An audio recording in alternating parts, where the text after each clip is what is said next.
კაცობრიობის არსებობის ისტორიას მრავალი ეპიდემია და პანდემია ახსოვს. მათ შორის განსაკუთრებული ადგილი უკავია HIV-ს, რომელიც მსოფლიოს ერთ-ერთ უდიდეს სოციალურ-ეკონომიკურ და სამედიცინო პრობლემას წარმოადგენს. რა უნდა ვიცოდეთ HIV ინფექცია შიდსის შესახებ? ნახოთ ვიდეო და შემდეგ სტუმარი შემოგვიერთდება.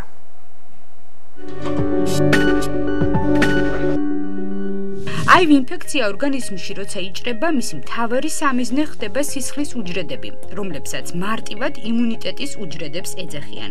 აზიანებს უჯრედებს, სახლდება მათში და იწყებს გამრავლებას, რაც დროთა განმავლობაში ამ უჯრედების მკვდომას იწვევს. აღნიშნული უჯრედების მკვდომა კი შესაბამისად ნიშნავს ადამიანის იმუნური სისტემის დასუსტებას.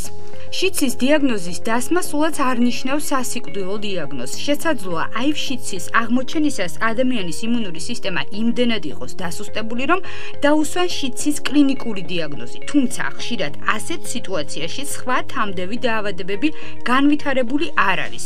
თუ შიდსის დიაგნოზის დასმისას პაციენტი დროულად დაიწყებს მკურნალობას, მისი იმუნური სისტემა ჯანსაღდება. ეგრეთ წოდებული იმუნური უჯრედების რაოდენობა იზრდება. სისხლში კი ვირუსის ოდენობა მცირდება. გარკვეული პერიოდის მერე სისხლში ვირუსი ნულის ნიშნულამდე ჩამოდის. იმუნიტეტი კი ჩვეულებრივ ჯამრთელ ნორმას უბრუნდება და პაციენტის სიცოცხლის ხანგრძლივობა ჩვეულებრივ სხვა არაინფიცირებული ადამიანების მსგავსია. თუმცა შიდსის კლინიკური დიაგნოზი, რომელიც თავიდანვე დაესვა ადამიანს, არ იცვლება. ასეთია თანამედროვე სამედიცინო მიდგომა. ერთადერთი, რაც პაციენტს მოეთხოვება, ცხოვრების ჯანსაღი წესი და HIV შიდსის საწინააღმდეგო პრეპარატების სიცოცხლის ბოლომდე მიღებაა.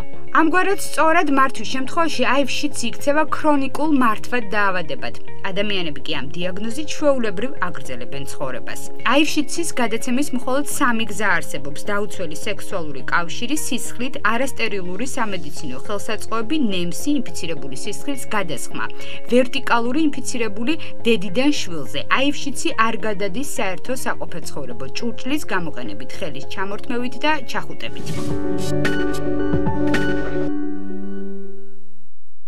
ამ თემაზე სასაუბროდ ვირუსოლოგი პროფესორი გიორგი კამკამიძე თბილისიდან ჩაგვერთვება. გამარჯობა ბატონო გიორგი, ხო გესმით ჩემი?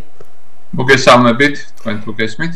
დიდი მადლობა რომ ჩაგვერთეთ გადაცემაში იღებთ მონაწილეობას და ესეთ საინტერესო თემაზე ვისაუბრეთ დღეს და დავიწყოთ განმარტოთ რა არის შიდსი და საიდან წარმოიშვა ეს ინფექცია.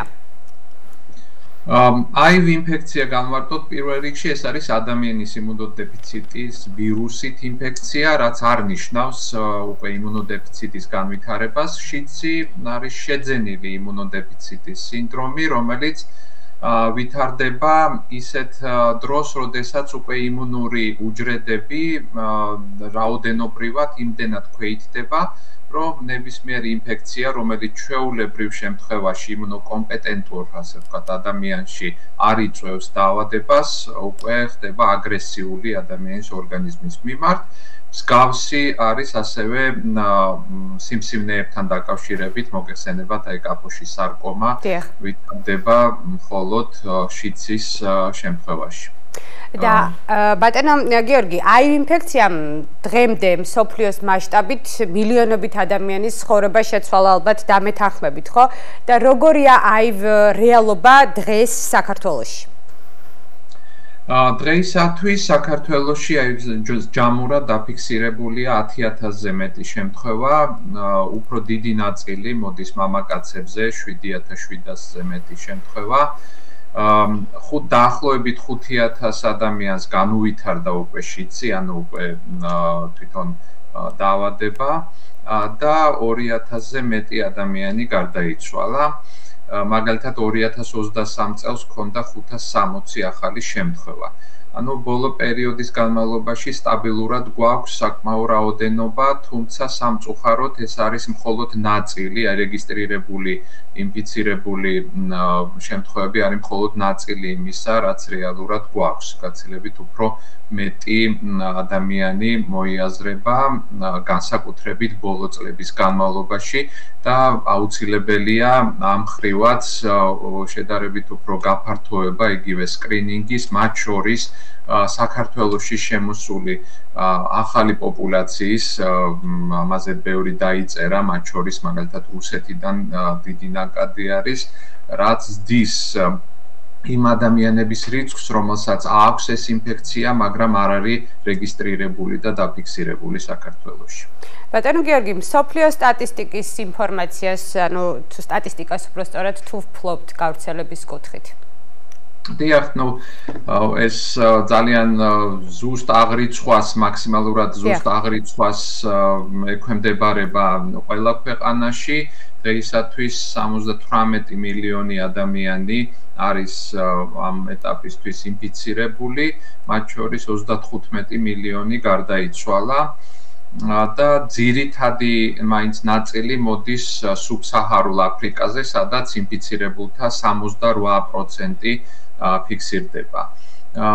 ჩვენი ქვეყანა საბედნიეროდ არ მიეკუთვნება მაღალი განვითარების მაღალი გავრცელების ბოდიშით ქვეყანას, თუმცა ჩვენი მეზობლები პირველ რიგში რუსეთი ეს არის ყველაზე სწრაფად მზარდი ეპიდემიის ადგილი. შესაბამისად ჩვენ ძალიან დიდი, ასე ვთქვათ, დარტყმის ქვეშ ვართ ამ ხრივ განსაკუთრებით ბოლო პოლიტიკური ძვრების თვალსაზრისით.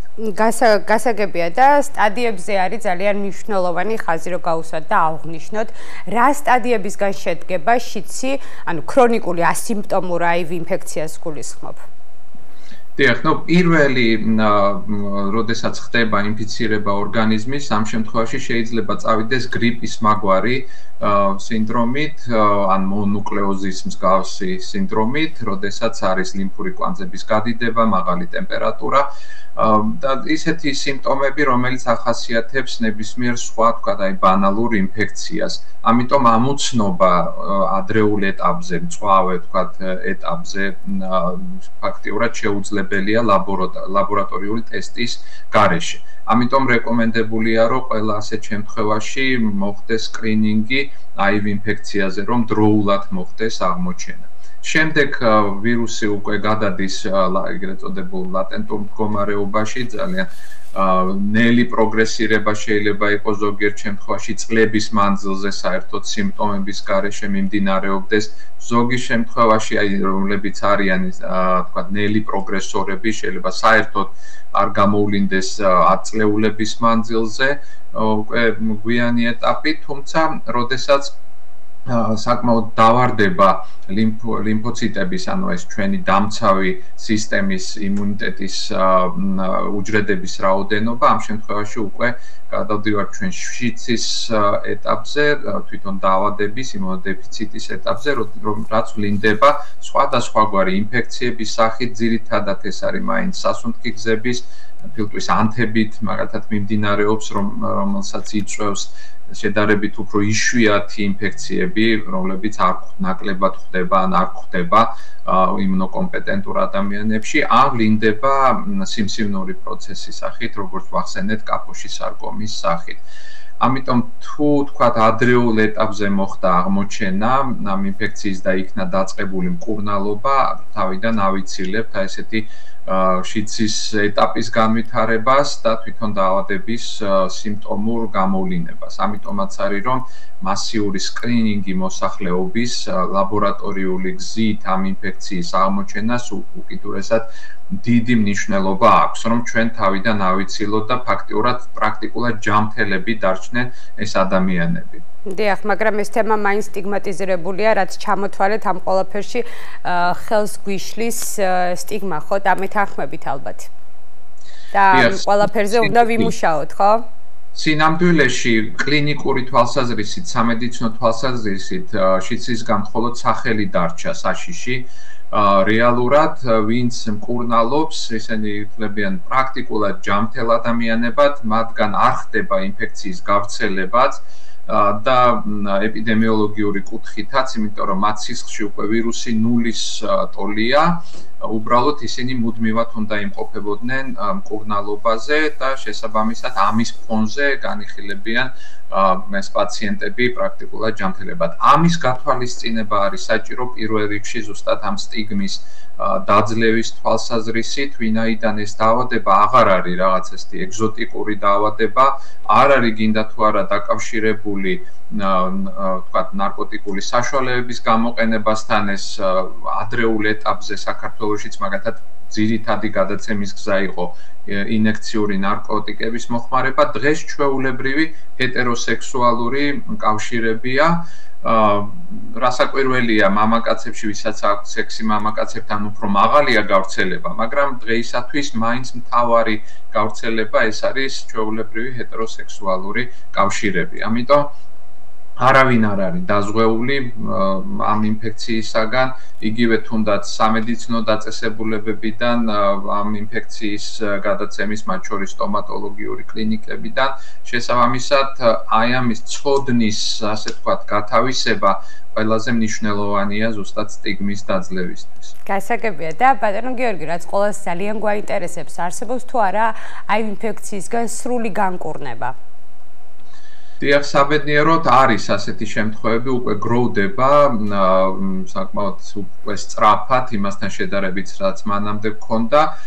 გაგიკვირდება და პირველი შემთხვევა არის 2006 წლიდან მოყოლებული, ეგრეთ წოდებული ბერლინის პაციენტი, სადაც მოხდა გადანერგვა ღეროვანი უჯრედების, ვინაიდან ამ ადამიანს ჰქონდა როგორც HIV ინფექცია, შიდსი, ისე ლეიკემია, შესაბამისად მოხდა ეს გარკვეული სპეციფიური უჯრედებია ისეთი ადამიანისგან, რომელსაც სრული დაცვა აქვს HIV ინფექციის შიდსის წინააღმდეგ, არსებობენ ასეთი ადამიანებიც და მათი ასეთ როგორც დონორების გამოყენებით ხდება ზუსტად უჯრედების შეგროვება და უკვე გადანერგვა HIV ინფიცირებულ ადამიანზე. შესაბამისად, აი ესეთი ბედნიერი შემთხვევა იყო 2006 წლიდან მოყოლებული, თუმცა ეხლა უკვე ძალიან ბევრი შემთხვევა გვაქვს ასეთი დაგროვილი, სადაც სრული განკურნებით არის დასრულებული HIV ინფექცია. გარდა ამისა, ზოგიერთ შემთხვევაში შეიძლება აი ამ გადანერგვის გარეშეც მკურნალობის ჩამთავრების შემდეგ თქვათ რაღაცის გამო მოხდა შეწყვეტა მკურნალობის, ძალიან დიდი ხნის მანძილზე ადამიანები ინარჩუნებენ ნულოვან ვირუსულ, ასე ვთქვათ, დატვირთვას მათ სისხლში, ანუ ისინი განკურნებულებად ითვლებიან. ესეთი შემთხვევებიც ბევრია უკვე აღწერილი. შესაბამისად, აი ესეთი სამეცნიერო კვლევები სულ უფრო მნიშვნელოვანი ხდება, რომ ჩვენ მივაღწიოთ HIV ინფექციისგან სრულ განკურნებას. რასაკვირველია, საქართველოში ასეთი კვლევების ჩატარება უკიდურესად გაძნელებულია, ვინაიდან ჩვენთან მაინც გარკვეული საბჭოური სისტემა არის გამყარებული HIV ინფექციის შიდსთან დაკავშირებით. ეს არის გარკვეულად მონოპოლიზებული სფერო, რაც აუცილებლად უნდა მოხდეს ამის, ასე ვთქვათ, დეცენტრალიზაცია ახლო მომავალში. სხვანაირად ჩვენ ვერ გავხდებით ცივილიზებული სამყაროს წევრი ამ კუთხით, HIV ინფექციის შიდსის კუთხით. და ბოლოს ბატონო გიორგი, თქვენი რეკომენდაცია რა იქნება ამ საკითხთან დაკავშირებით? რა უნდა გავითვალისწინოთ?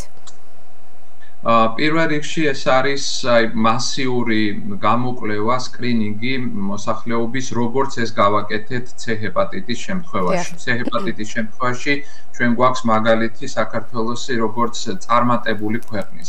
მსგავსი უნდა მოხდეს HIV ინფექციის შიდსთან დაკავშირებით და ადრეული აღმოჩენა ნიშნავს, რომ ჩვენ ძალიან ბევრ ადამიანს გადავარჩენთ. HIV ინფიცირებულობის სტატუსი არ ნიშნავს განაჩენს, ასეთი ადამიანები ითვლებიან, ვინც მკურნალობს HIV ინფექციის შიდსის წინააღმდეგ, პრაქტიკულად ჯანმრთელებად და ეს ასეცაა.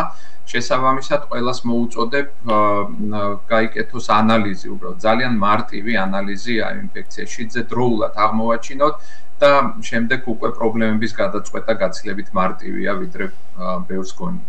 აუცილებლად გავითვალისწინებთ თქვენს საუბარს და იმ მნიშვნელოვან საკითხს, რაზეც ისაუბრებთ. ბატონო გიორგი, მე დაგემშვიდობებით და დიდი მადლობა, რომ გადაცემაში მიიღეთ მონაწილეობა. წარმატებები. დიდი მადლობა. შეგახსენებთ იმპულსის შეკითხვებს ვირუსოლოგი